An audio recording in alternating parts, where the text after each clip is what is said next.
नमस्कार, Haryana at 9 PM news channel में आप सभी का स्वागत है। आइए आपको कराते हैं खबरों से अपडेट। थाने से बाहर निकलते ही किया बाप बेटे पर हमला। थाने में आए एक युवक पर धारदार हथियारों व लाठी डंडों से हमला किया गया।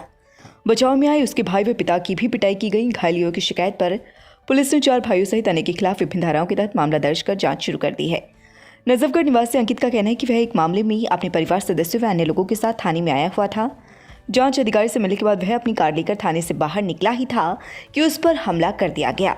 हमलावरों ने धारदार हथियार व लाठी डंडों से न केवल उसकी कार को नुकसान पहुंचाया बल्कि उस पर हमला कर उसे घायल भी कर दिया। उस पर हो रहे हमले को देखकर उसके पिता व भाई जब बचाव में आए तो उन पर भी हमला किया गया। अन्य लोगों ने बीच बचाव कर उसे छुड़वाया, जिसके बाद हमलावर उसे जान से मारने की धमकी देकर फरार हो गई। अंकित का कहना है कि इस दौरान उसका मोबाइल भी गुम हो गया है। शिकायत पर पुलिस ने 4 नामजद सहित अन्य के खिलाफ विभिन्न धाराओं के तहत मामला दर्ज कर जांच शुरू कर दी है। एसडीएम को सौंपा ज्ञापन, मुआवजे की मांग। गांव खुरमपुर के किसानों ने मंगलवार को एसडीएम संजय बिश्नोई को एक मांग पत्र सौंपते हुए बरसात से प्रभावित हुई फसल की स्पेशल गिरदावरी कराने की मांग की है। किसानों का कहना है कि बरसाती मौसम में हुए जल भराव को उन्होंने हाल ही में निकाला था, जिसके बाद गेहूं की फसल की बुआई ही की थी कि अब फिर से बरसात होने के बाद उनकी फसल फिर से खराब हो गई है। खुरमपुर पूर्व सरपंच नरेंद्र, रमेश, अशोक, करमबीर, जसबीर, संजय, नीरज, जगदीश आदि का कहना है कि उनकी धान से लेकर कपास सहित अन्य फसलें भी पहले हुई बरसात में डूब गई थी, जिनका उन्हें मुआवजा भी नहीं मिल पाया है। अब उन्होंने दिसंबर में ही खेतों में जमा पानी की निकासी कर पछेती गेहूं की फसल की बुआई की थी, जिसका वे बीमा भी नहीं करवा पाए थे कि अब फिर से हुई बरसात से उनकी गेहूं की फसल भी खराब हो गई है, जिससे करीब 350 से 400 एकड़ जमीन प्रभावित हुई है। ऐसे में वे चाहते हैं कि उनकी स्पेशल गिरदावरी कराकर उन्हें हुए नुकसान की भरपाई कराई जाए। सार्वजनिक स्थान पर शराब पीने के आरोप में 3 गिरफ्तार। सार्वजनिक स्थान पर शराब का सेवन कर रहे 3 युवकों को पुलिस ने झगड़ा करते हुए गिरफ्तार किया है। आरोपियों ने अपनी पहचान झरोट निवासी प्रदीप, अमित व राकेश बताया है, जिनके खिलाफ पुलिस ने मामला दर्ज कर लिया है।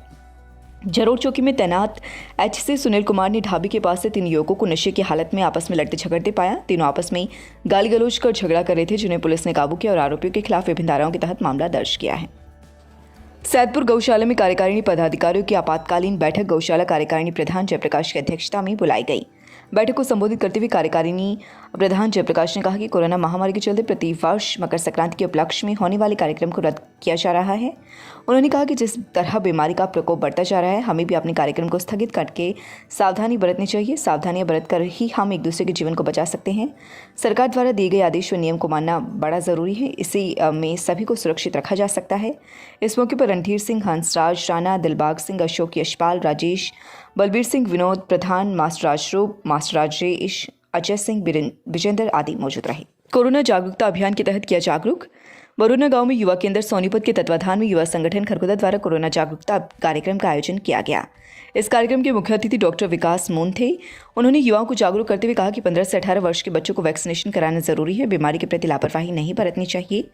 जिन लोगों को वैक्सीनेशन की दूसरी डोज नहीं लगी है, उन्हें शीघ्रता से अपनी दूसरी डोज लगवानी चाहिए। स्वास्थ्य विभाग के निर्देशों की पालना करके अपनी व दूसरे के जीवन को सुरक्षित रखने में सहयोग करें। मुंह पर मास्क का अवश्य प्रयोग करें और आपस में एक दूसरे से उचित दूरी बनाकर बीमारी से लड़ने का हौसला बनाए रखें। इस अवसर पर सभी को मास्क वितरित किए गए। इस मौके पर नवीन गुलिया, अनुज, रविकांत, योगेश, विकास, आकाश गौड़, सुनीता, जगवंती, राकेश, राजरानी द्वारा कार्यक्रम में सहयोग किया गया। सामुदायिक स्वास्थ्य केंद्र खरगोदा में मंगलवार को चिकित्सकों ने अपनी मांगों को लेकर ओपीडी बंद रखी, जबकि आपात स्वास्थ्य सेवाओं के साथ ही डिलीवरी सुचारू रूप से चलती रही। चिकित्सकों का कहना है कि अगर 2 दिन के भीतर उनकी मांगों का संज्ञान नहीं लिया जाता तो 14 जनवरी को पूर्ण रूप से स्वास्थ्य सेवाओं को बंद रखा जाएगा। डॉक्टर्स एसोसिएशन सोनीपत के उपप्रधान डॉक्टर हेमंत नागर का कहना है कि उनकी मुख्य रूप से 3 मांगे हैं, जिसमें सीधे तौर पर एसएमओ की भर्ती को बंद किया जाएगा, जिसके लिए उन्हें लिखित में आश्वासन दिया जाना चाहिए। इसके साथ ही उनका स्पेशलिस्ट कार्टर बनाया जाए, जिसमें वो चिकित्सक पहले से सेवारत हैं उनकी पदोन्नति में वरीयता दी जाए। इसके साथ ही उनकी पीजी पॉलिसी को रिस्टोर किया जाए। उन्होंने कहा कि अगर 14 जनवरी तक उनकी मांगों पर फैसला नहीं आया तो वे आपात स्वास्थ्य सेवाओं सहित सभी प्रकार की सेवाओं को बंद ही रखेंगे। इसलिए हड़ताल पर हैं चिकित्सक। एसएमओ की सीधी भर्ती न हो, यह पद प्रमोशन से भरे जाएं। डॉक्टरों की 3 के बजाय 4 एसीपी 4, 9, 13 और 20 साल में मिले और विशेषज्ञों के लिए अलग कार्ड तैयार करने की मांग पूरी होने से नाराज चिकित्सक मंगलवार को हड़ताल पर रहीं। यहाँ फंसा है पेच। मांगों को लेकर सरकार से डॉक्टरों की सहमति भी हो चुकी है। फाइल स्वास्थ्य मंत्री अनिल विज से पास होकर सीएमओ ऑफिस में है। मांगे वित्त विभाग से जुड़ी हैं, लेकिन यहाँ से फाइल पास नहीं होने के कारण ही नया नोटिफिकेशन जारी नहीं हो पा रहा। इसी कारण वित्त विभाग के ACS से डॉक्टरों की बैठक तय की गई है। हरियाणा में एस्मा लागू कर दिया गया है। अब 6 महीने तक हड़ताल नहीं कर सकेंगे स्वास्थ्यकर्मी। यह कदम कोरोना की रोकथाम में बाधा डालने के लिए डॉक्टरों के एक समूह द्वारा हड़ताल पर चले जाने के कारण उठाया गया है। हरियाणा के गृह मंत्री अनिल विज द्वारा किया गया ट्वीट। रोहतक मार्ग पर कई दिनों से गंदा पानी भरा हुआ है, जिसके कारण वहां से गुजरने वाले राहगीर परेशान हैं। सर्दी में राहगीर गंदे पानी में चलने को मजबूर है, लेकिन नगर पालिका द्वारा खरखुदा पानी की निकासी के कोई प्रबंध नहीं किए गए हैं। समाज सेवी जगबीर मलिक ने प्रशासन से मांग की है कि गंदे पानी की निकासी कराकर लोगों को सुविधा देने का काम करें। उन्होंने कहा कि वर्षा होने के बाद भी सड़कों पर जगह जगह पानी भरा हुआ है। पानी निकासी के नाले भी गंदे पानी से भरे हुए हैं। नालों का गंदा पानी ओवरफ्लो होकर सड़कों मार्ग पर आ रहा है, जिसके कारण राहगीरों को यहाँ चलते समय भारी असुविधा का सामना करना पड़ रहा है। कई अनजान राहगीर तो इस पानी में बने गड्ढों में ही गिर चुके हैं। दिल्ली मार्ग सोनीपत मार्ग पर भी यह समस्या बनी हुई है। उन्होंने प्रशासन से मांग की कि प्रशासन को इस पर संज्ञान लेना चाहिए। यहाँ से पानी निकासी और सफाई की शीघ्र व्यवस्था कराकर लोगों को सुविधा प्रदान की। 2001 से लगातार शिक्षा के क्षेत्र में अग्रणी योगदान लगातार जारी। रजिस्ट्रेशन एवं एडमिशन शुरू। नर्सरी से 12वीं तक आर्ट्स, कॉमर्स, साइंस सहित सभी लैब सुविधाएं उपलब्ध। Fully AC room and CCTV facility. Pre primary तक के बच्चों के लिए खेल खेल में शिक्षा की बेहतर व्यवस्था।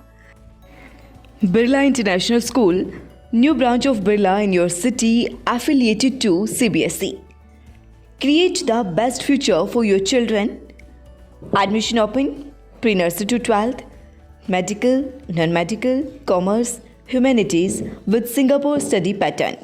मैं सोनीपत में रहने वाली पटेल नगर से, और ऑपरेशन हुआ है। मैं कई दिनों से परेशान थी अपने बच्चादानी से, और निकलवाई है। अच्छे से ऑपरेशन हुआ है, अच्छे से डॉक्टर गौर कर रहे हैं, अच्छे से बिल्कुल वो कर रखे हैं, और कल डिस्चार्ज हो जाएगा।